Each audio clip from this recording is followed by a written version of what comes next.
Сәлем достар, ондық бөлшекті ондық бөлшекке бөлудің есептерін қарастыратын боламыз. 702-дің бірінші есебінде бөлгішін қанша рет жылжытсақ, бөлінгішінде сонша рет жылжытамыз. Сонда 36 бөлінген 4 болып шығады, екеуі де бүтін сан. 36-ны 4-ке бөлсек 9. Екінші есебінде дәл солай, өтірден кейінгі сандары бірдей, демек екеуі де бүтін сан болып шығады. 55-ті 5-ке бөлгенде 11 шығады. Үшінші есепте де өтірден кейін екеуінде де бір сан, демек 84 бөлінген 12 болады. Жауабы 7 болады. Төртінші есепте енді өтірден кейін бізде бөлінгішінде 2 сан, демек сонда 24,6 бөлінген бөлгішіміз бүтін сан 6 болады. Бұны бағындап бөліп алайық. 6-ға 4 берсек 24. Өтірді 4-тен кейін түсіреміз, 6-на түсіреміз, 1-ден береміз. Жауабы 4,1 болады. Бешіншісіне дәл солай бірлет жылжытып, 6-дан кейін өтірді қоямыз. Бөлу 9. Бағындап бөліп алайық. Ондық бөлшекті бүтін санға бөлу. 5-тен береміз, 45. 46-тан 45-ті алсақ 1, жетпейді, өтірді 5-тен кейін түсіріп, 8-ді жанына түсіріп аламыз. Демек, жауабы 5,2 болады. Алтыншы есепте өтірден кейінгі сан 2, демек бөлінгішінде 2 рет жылжытамыз. Сонда 196 бөлінген 4. Бүтін сандарды бөлсек, бізде жауабы 49 шығады. Жетінші есепте өтірден кейін бір сан, демек 5,122 бөлінген 3 болады.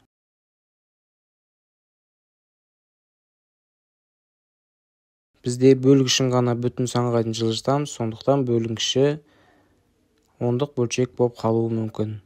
1-ден берсек 2, жетпейді, өтірді 1-ден кейін түсіріп, 7-ден береміз, 21, 12 болады, демек 4-тен береміз. Жауабы 1,174 болады. 8-ші есепте бізде 2 тұр жылжығанда 141,4, оны бөлеміз 7-ге. Сонда жауабы 20,2 шығады екен. 9-ші есепте өтірден кейін бір сан, демек 2,175 бөлінген 5 болады. Бағындап бөлсек, бізде 2-ге 5 жетпейді, демек 0 бүтін деп өтірді аламыз. Сонда 27-ге 5-тен береміз. 25 шығады, қайтадан 5-тен береміз. Сонда жауабы 0,155 ондық бөлшегі шығады екен.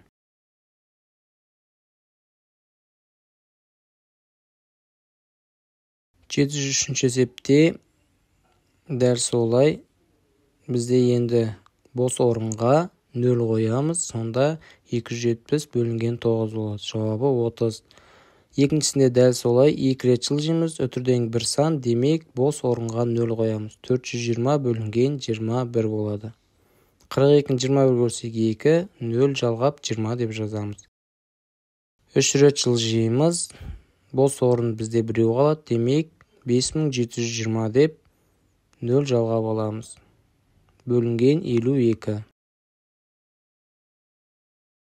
572-ні 52-ке бөлсек 11, 0 жалғасақ 110 жауабы болады. Енді бізде 60-тан кейін 2 0 жалғаймыз, себебі өтірден кейін 2 рет жылжыдық. 6000-ды 25-ке бөлсек, бізде жауабы 240 шығады. Бешіншісінде 3 рет жылжысақ, бүтін сан болса, онда 3 0 қоямыз. Сонда 18000-ді 5-ке бөлеміз. 180-ді 5-ке бөлсек 36, 36-тан кейін біз қалған 2 0-ді жалғаймыз. 3600 жауабы болады. 6-шы есепте өтірден кейін 3 рет жылжимыз. Сонда 2 0 қоямыз бос орынға, 12600 бөлінген 42 деп аламыз. 126 42 көрсек 3, демек жауабы 300 болады. Жетіншісінде Өтірден кейінгі сандары тең, демек 324 бөлінген 18 деп аламыз. Жауабы 18 шығады. Себебі 18-дің квадраты 324-ке тең. Бізде бос орынға демек 5-тен кейін 3 нөл қоямыз. 625 мың шығады, бөлінген 25. 625-ті 25-ке бөлсек 25 шығады. Қалған 3 нөлді тіркеп 25 мың деп жауабын жазамыз. 9-шысында 3 рет жылжысақ, өтір 86-дан кейін қойылады, бөлінген 11.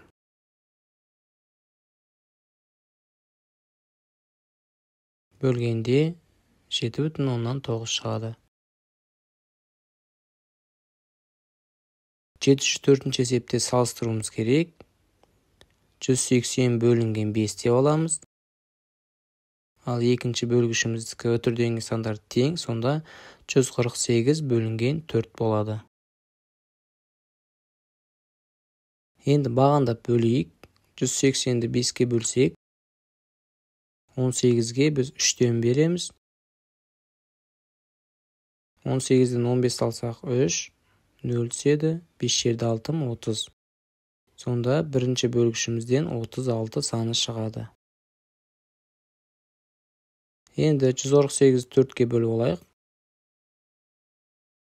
14-ке біз 3-тен береміз.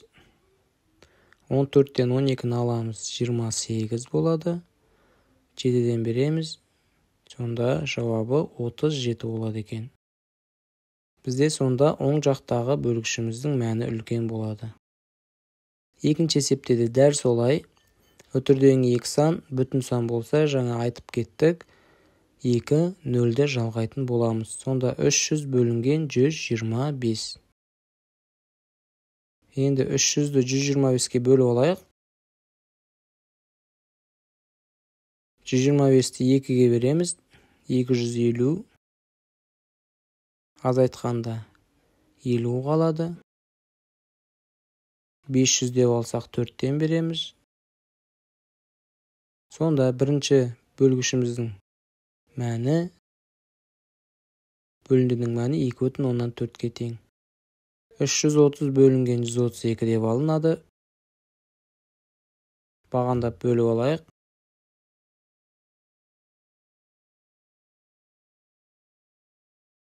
2-ден береміз. 2-ке көйткенде 264 болады. Азайтамыз. 6 түседі. 6 түседі. Өтір қоямыз 2-ден кейін. Сонда 5-тен берсек 660 шығады. Демек жауабы 2,5-ке тең болады. Екінші есебімізде де оң жақ бөліндінің мәні үлкен болады екен. 705-ші есеп, тіктөртбұрыштың ауданы мен ұзындығы берілген. Тіктөртбұрыштың енін табуымыз керек. Ауданын S және ұзындығын біз A деп белгілейік. Бізде енін табу үшін ауданының формуласын жазып алайық. S тең A көбейтілген V. Ені мен ұзындығын көбейту. V тең S бөлінген A. Сонда V тең S-тің орнына 1,17-ні қоямыз. Бөлінген A-ның орнына 1,3-ті қоямыз. Бөлгішін бүтін санға келтіреміз. 11,17 бөлінген 13 болады. Ондық бөлшекті бүтін санға бөлу 0 бүтін болады. Сонда 117-ге біз 9-дан береміз. Жауабы сонда 0,9 сантиметр болады. Төртбұрыштың ені сонда 0,9 сантиметрге тең. 706-шы есеп, қарбыздың массасы 8,5 кг және ол қауынның массасынан 1,7 есе артық. Демек, бізде қауын қарбыздан кіші болу керек. Сонда 85-ті 17-ге бөлеміз. Тең 85-ті 17-ге бөлгенде 17-ні 5-ке көбейтеміз, 85 болады. Демек, бізде қауынның массасы 5 килограммға тең екен. 707 есеп. Бірінші жәшікте 27 кг көкөніс, екінші жәшікте біріншіден 1,2 есе кем көкөніс бар. Бірінші жәшіктегін табуымыз керек. Сонда 27 бөлінген 1,2 деп аламыз. Сонда 27-тен кейін 0 қоямыз, бөлінген 12. Бағандап бөліп алайық. 2-ден береміз, 24 болады. Азайтқанда 3 шығады, 0 түсіреміз, 2-ден береміз, 24 болады.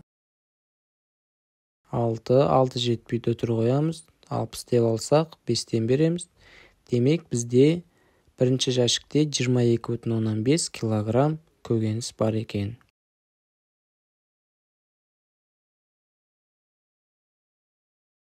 708 есепте теңдеулерді шешеміз. Бірінші есебінде x тең оң жақтағы санны сол жақтағы санға бөлеміз. Бөлгішіне қарасақ, үтірден 2 сан, демек екеуінен де үтірді оңға қарай 2 рет жылжытамыз. Бос орынға 0 қоямыз, 630 бөлінген 21 болады. X тең 630-ды 21-ге бөліп алайық. 3-тен береміз. 0-ді 3-тің жанына сонда түсіріп аламыз. Жауабы теңдеудің шешімі 30 болады.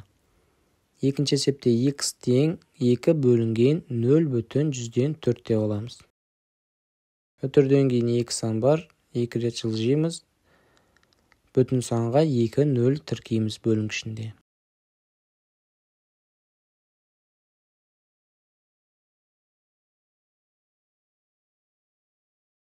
Екі жүзді 4-ке бөлеміз, 20-дан аламыз. 4-ті 5-ке көйтеміз. Қалған 0-ді апарып 5-тің жанына қоямыз. Теңдеудің шешімі 50 болады. Үшінші есепте x тең оң жақтағы санды сол жақтағы санға бөлеміз. X-тің алдындағы сан әр кезде бөлгіш болады.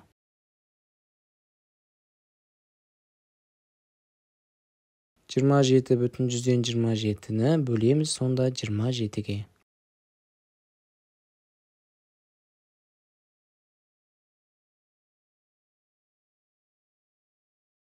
Бағандап бөлеміз. 1-ден береміз 27-ге. Өтірді 1-ден кейін түсіреміз. 27, 2 сан түссе 1-0 береміз. 1-ден береміз. Демек, үшінші есептің теңдеудің шешімі 1,100-ге тең. Төртінші есепте x тең 132 бөлінген 0,132 болады.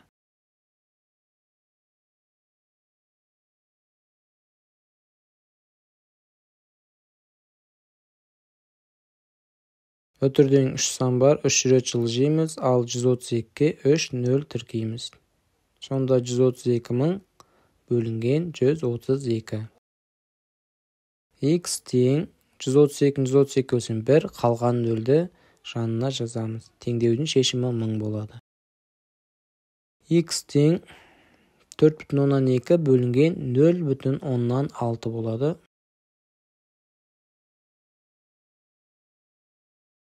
X тең 42 бөлінген 6 болады.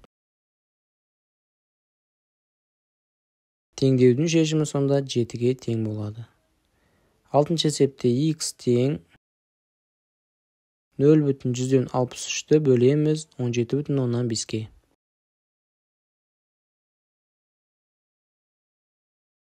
Үтірден кейін 1 сан бар. X тең 6,3 болады. Бөлгішіміз 175-ке тең болады. Бағандап бөліп алайық.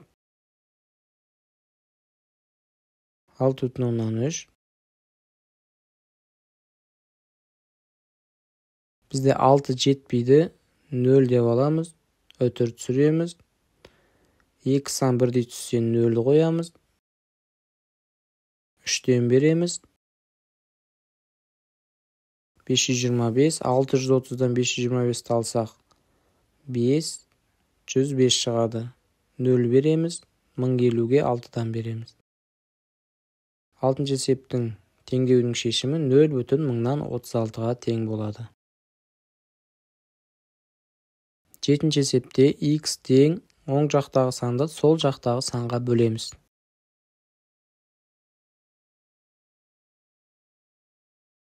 Бөлгішімізде өтірден кейін бір сан. Онға қарай бірлет жылжимыз өтірді. 10/10-8 бөлінген 135 болады.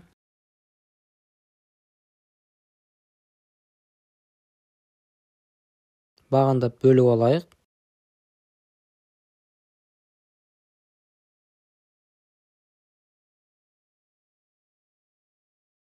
Бізде 10-ға 135 жетпейді, сондықтан 0 деп 108 деп аламыз. 108 жетпейді, 108-дің жанына 0 түсіреміз. 2 сан 1-дей түссе бізде 0 болады. Және 8-ден береміз. 8-ден бергенде 1080 шығады. Теңдеудің шешімі 0,108-ге тең. X тең оң жақтағы санды сол жақтағы санға бөлеміз. Бөлгіште өтірден кейін 2 сан, бөлінгіште де 2 сан, демек екеуі де бүтін сан болады. 1054 бөлінген 34.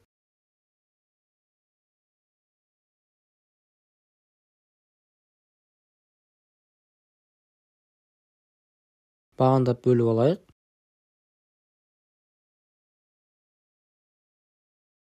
«105» деп аламыз. 3-тен береміз. 34 3-ке көтсек 102. Азайтқанда 3 шығады. 1-ден береміз. Сонда 8-ші есептің жауабы 31-ге тең. 9-ші есепте x тең оң жақтағы санды сол жақтағы санға бөлеміз әдеттегідей.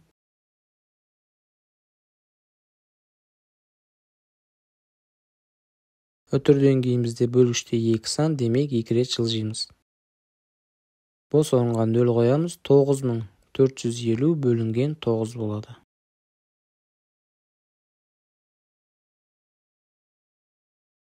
Бағандап алсақ, бүтін санды бүтін санға бөлу, натурал сандарды 1-ден береміз. 4 түседі. Жетпейді 5 түседі. 2 сан 1-дей түссе 0 береміз. 5-тен береміз. 0-ді 5-тен кейін жалғаймыз. Сонда жауабы 1050 болады. 10-шы есепте x тең 16/148-ді бөлеміз 0/132-ге. Өтірден кейін сандар бөлгішпен бірдей, демек 1648 бөлінген 32 деп аламыз.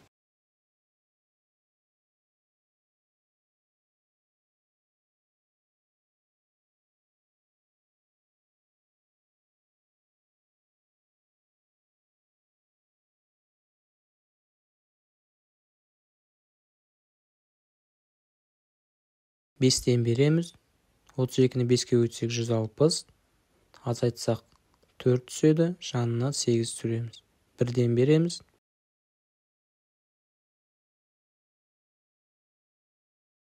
Азайтсақ 16 болады. 16 жетпейді. Өтір түсіріп, жанына 0 береміз. 5-тен береміз. Сонда жауабы 51,5 болады. 11-ші есепте де дәл солай.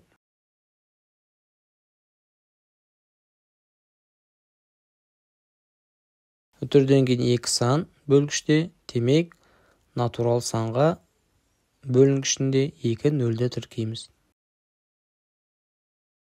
259.700-ді бөлеміз 35-ке. Бағандап бөліп алайық.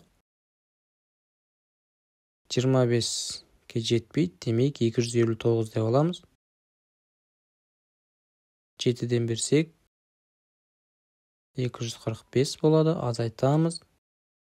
14. 7 түсіреміз. 4-тен берсек 140. 7 қалады. жанына бір нөлді түсіреміз, 2-ден береміз. Қалған нөлді апарып 2-ден кейін жалғаймыз. Сонда жауабы 7420 шығады.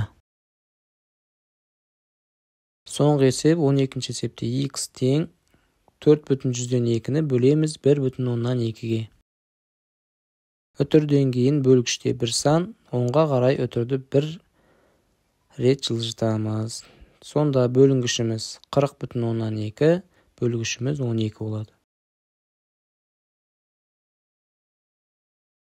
Бағындап бөлейік. 40 жетіп тұр, 12-ге 3-ті көбейтеміз. 36, 4 жетпейді, үтірді 3-тен кейін түсіріп, 42-ге 3-тен береміз. Демек 36 шығады. 5-тен береміз. Жауабы 3/135-ге тең болады. Достар, видео ұнаса лайк басып, комментарий жазды ұмытпаңыздар. Каналға тіркеліп, достарыңызға да таратыңыздар. Келесі кездескенше.